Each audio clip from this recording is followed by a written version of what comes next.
శ్రీమాత్రే నమ. జై గురు దత్తాత్రేయ నమ.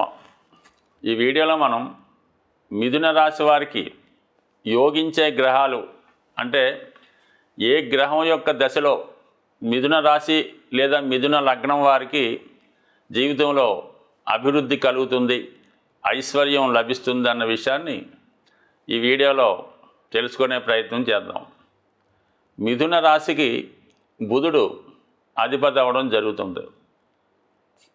ఈ బుధ మహాదశ మిథున రాశి వారికి ఏ స్థాయిలో ఉన్నా ఉన్నత స్థాయికి తీసుకెళ్ళడానికి ఉపయోగపడుతూ ఉంటుంది.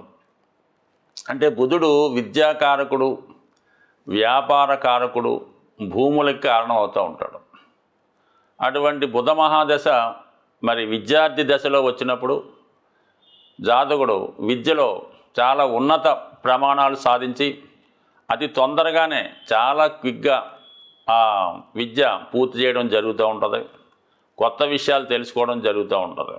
అదే వ్యాపార రంగంలో ప్రవేశిద్దాం అనుకున్నా కూడా ఈ బుధగ్రహ అనుగ్రహంతో చాలా సులభంగా ఏమాత్రం కష్టపడకుండా ఉన్న చోట నుంచే ధనం సంపాదించే విధంగా బుధగ్రహ అనుగ్రహం ఈ మిథున రాశి వారి మీద సంపూర్ణంగా రావడం జరుగుతూ ఉంటుంది. అంటే బుధుడు రాశ్యాధిపతి, లగ్నాధిపతి అవ్వడం వల్ల వ్యక్తిగతంగా మిథున రాశి వారి జీవితంలో అభివృద్ధి చెందాలంటే జాతకంలో బుధుడు బలంగా ఉండాలి. అంటే మిత్రక్షేత్రాల్లోనూ కేంద్ర కోణాల్లోనూ ఉన్నప్పుడు బుధ దశ వచ్చినప్పుడు, అంతర్దశలు ఉన్నప్పుడు దాని యొక్క ప్రగతి ఇంప్రూవ్మెంటు రావడం జరుగుతూ ఉంటుంది.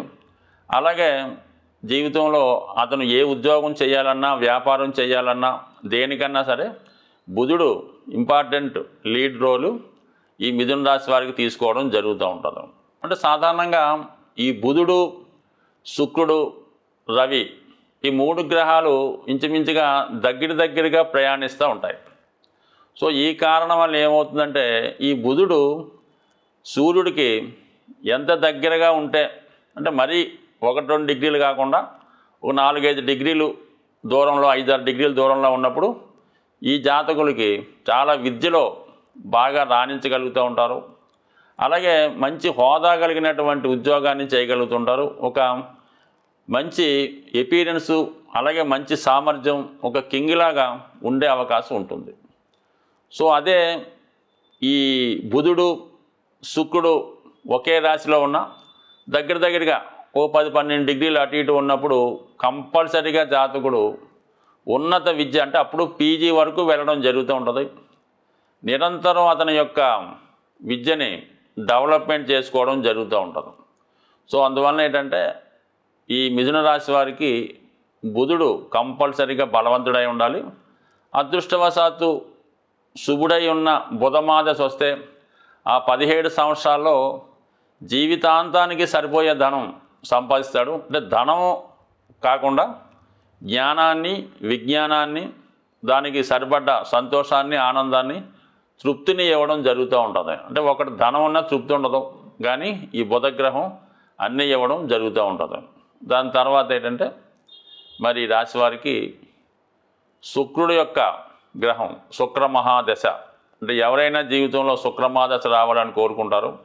బట్ ఈ రాశి వారికి ఎస్పెషల్లీ పూర్వపుణ్య స్థానం కాబట్టి, అంటే పంచమ స్థానం తులారాశి, అదే మూల త్రికోణ రాశి అవ్వటం వల్ల మరి జాతకుడు పూర్వపుణ్యంలో చేసిన ఫలితాన్ని బట్టి ఈ జన్మలో జాతకుడు తన అదృష్టాన్ని పరీక్షించుకోవడం జరుగుతూ ఉంటుంది. ముఖ్యంగా వివాహం, సంతానం, తనలో ఉన్నటువంటి టాలెంటు, ఇవన్నీ కూడా ఈ శుక్ర మహాదశలో జాతకుడికి అనుభవంలోకి రావడం జరుగుతూ ఉంటుంది. అంటే జీవితంలో ధనాన్ని ఎవడన్నా సంపాదిస్తాడు, కానీ దాన్ని కొంతమంది మాత్రమే ఆ ధనాన్ని అనుభవించడం జరుగుతూ ఉంటుంది. ఆ అనుభవించే వాళ్ళు ఒకే ఒక్కరు ఎవరంటే ఈ మిథున రాశి వారు. అంటే ఈ మిథున లగ్నం, మనం రాశి చెప్పినా లగ్నం చెప్పినా మీరు ఒకటే భావించండి. వీళ్ళ మాత్రమే వారు సంపాదించిన ధనాన్ని సంపూర్ణంగా అనుభవించే యోగ్యత, యోగాన్ని కలిగి ఉంటారు. అందుకనే వీళ్ళ దగ్గర 10% ధనం ఉంటే 100% ఎంజాయ్ చేస్తారన్నమాట. 10 లక్షలు ఉంటే ₹1,00,00,000 కారు ఉంటుంది, కొంటారు. దాన్ని హ్యాపీగా కొద్ది రోజులు మాత్రమే వాడతారు. దాన్ని వేరే ఒకరికి ఇచ్చి మళ్ళీ కొత్త కారు కొనుక్కుంటూ ఉంటారు. వాళ్ళకి మనీతో పని అయితే ఉండదు. ఆ విధంగా స్పెక్యులేషన్ చేస్తూ అదృష్టవశాత్తు శుక్ర మహాదశ వస్తే జీవితంలో వివాహం ద్వారా కలిసి వస్తుంది. మంచి ఉన్నత కుటుంబానికి చెందిన భార్య రావడం వల్ల, వీళ్ళకి సహకరించడం వల్ల వీళ్ళ జీవితం మొత్తం ఈ శుక్ర మహాదశలో అటు పిల్లల అభివృద్ధి ఉంటుంది, అంటే పంచమ స్థానం కాబట్టి భార్య యొక్క ప్రేమని పొందుతారు. వ్యయాధిపతి కాబట్టి అన్ని సౌఖ్యాలు అనుభవిస్తారు అన్నమాట. సో ఏదైనా ఈ శుక్ర మహాదశ జీవితంలో అంటే ఎవరికన్నా ఒకేసారి వస్తుంది. బట్ ఈ మిథున రాశి వారికి మరి ఏ సమయంలో వచ్చినా వారి అంటే ఎప్పుడు కూడా శుక్ర మహాదశ బాల్యంలో రాకూడదు, చదువుకునే టైంలో అసలు రాకూడదు, ఉద్యోగంలో కూడా రాకూడదు. 50 సంవత్సరాలు దాటిన తర్వాత, 60 సంవత్సరాలు దాటిన తర్వాత శుక్ర మహాదశ వస్తే మరి వాళ్ళ జీవితం చాలా హ్యాపీగా అప్పుడు రావాలన్నమాట. అంతేగాని చదువుకునే టైంలో యవ్వనంలో శుక్ర మహాదశ వచ్చిన పెద్ద ఏమి ఉపయోగం ఉండదు. ఆడు ఎలాగో అప్పుడు అనిపిస్తుంటాడు. జీవిత చివరి భాగంలోనే శుక్ర మహాదశ రావాలి. జీవిత ప్రారంభంలో అంటే ఎడ్యుకేషన్ టైంలో, ఉద్యోగం చేసే టైంలో శని మహాదశ రావాలి. అది కరెక్ట్గా ఉంటుంది. ఇప్పుడు ఈ బుధ శుక్రదశల తర్వాత ఈ రాశి వారికి యోగించే ఇంకొక గ్రహం శని భగవానుడు. అది ఈ రాశి వారికి అష్టమ భాగ్యాధిపతిగా ఉండడం వల్ల ఎక్కువగా మిథున రాశి వారు స్వదేశంలో కన్నా విదేశంలో, అంటే విదేశం అన్నప్పుడు కేవలం అమెరికానే అందరికీ గుర్తొస్తుంటుంది. మన సంస్కృతి కానిది అంటే మీరు ఒక ఆంధ్ర ప్రాంతంలో పుట్టుంటే మీ కర్ణాటక కూడా అది విదేశం కింద, అంటే వారి సంస్కృతి వేరుగా ఉంటుంది అన్నమాట. ఆ విధంగా మీరు ఆ బార్డర్ దాటి ఎక్కడికి వెళ్ళినా రాణించగలుగుతూ ఉంటారు. అయితే శని మహాదశ మాత్రం తన యొక్క 19 సంవత్సరాల్లో ముందుగా జాతకుడిని బాగా ఇబ్బంది పెట్టి కష్టపెట్టి, అంటే ముందు అష్టమాధిపత్యం ఉంది కదా, అప్పుడు దాకా ఉన్నటువంటి ఉద్యోగం పోవడం జరుగుతుంది. పోయిన తర్వాత ఉద్యోగం కోసం 1 సంవత్సరం ఎదుగుతాడు. అప్పట్లో ఉద్యోగం ఉన్నప్పుడు నెలకి 2 లక్షలు సంపాదించినాడు ఈ శని మహాదశ ప్రారంభం రాగానే 50,000కి 60,000కి చేయవలసి ఉంటుంది. అంటే అలా చేస్తేనే వస్తుంది. అలా కొన్ని సంవత్సరాలు 8 సంవత్సరాలు చేశాక మళ్ళీ 2-3 లక్షలకి వెళ్ళడం జరుగుతూ ఉంటుంది. బట్ ఏదైనా మిథున రాశి వారికి శని మహాదశ వాళ్ళని తీర్చిదిద్దుతుంటుంది అన్నమాట. అప్పుడు దాకా ఉన్నటువంటి లైఫ్ని కంప్లీట్గా మార్చేసి మళ్ళా కొత్త జీవితానికి వాళ్ళని ప్రజెంట్ చేయడం జరుగుతూ ఉంటుంది. సాధారణంగా ఈ మిథున రాశి వారికి ప్రారంభ జీవితం ఒకలా ఉంటుంది, ద్వితీయార్థం ఇంకోలా ఉంటుంది, మిడిల్లో ఒకలా ఉంటుంది. అంటే ఎవరికన్నా ఇది జరుగుతూ ఉంటుంది.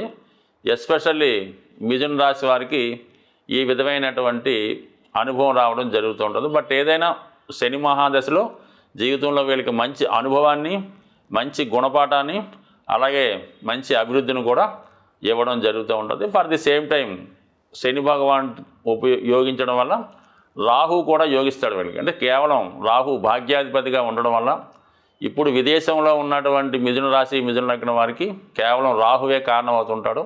ఈ రాహు కారణం వల్ల ఈ మిథున రాశి వారు ఈ మీడియా రంగంలో, సినిమా రంగంలో, సాఫ్ట్వేర్ రంగంలో కష్టపడకుండా కేవలం మేధస్సుతో ధనాన్ని సంపాదించేవాళ్ళు, కానీ నెలకి 10 లక్షల పైన జీతం తీసుకున్న వాళ్ళందరికీ కూడా రాహువే కారణమవుతుంటాడు. బట్ ఏదైనా ఈ మిథున రాశి వారికి అదృష్టవశాత్తు యోగించే దశలు 4 ఉంటాయి కదా. బుధుడు 17 సంవత్సరాలు, శుక్రుడు 20 సంవత్సరాలు, రాహు 18 సంవత్సరాలు, శని 19 సంవత్సరాలు. అంటే వీళ్ళ జీవితంలో ఎక్కువ అదృష్టకరమైన రోజులు ఉంటాయన్నమాట. సో ఏదైనా మరి ఈ రాశివారు ఎక్కువగా రాహుగ్రహ అనుగ్రహం కోసం దుర్గా అమ్మవారిని పూజించడం వల్ల అటు శని భగవానుడు, రాహు రెండూ కలిసి మిమ్మల్ని చాలా అదృష్టవంతులుగా మార్చే అవకాశం ఉంటుంది. స్వస్తి.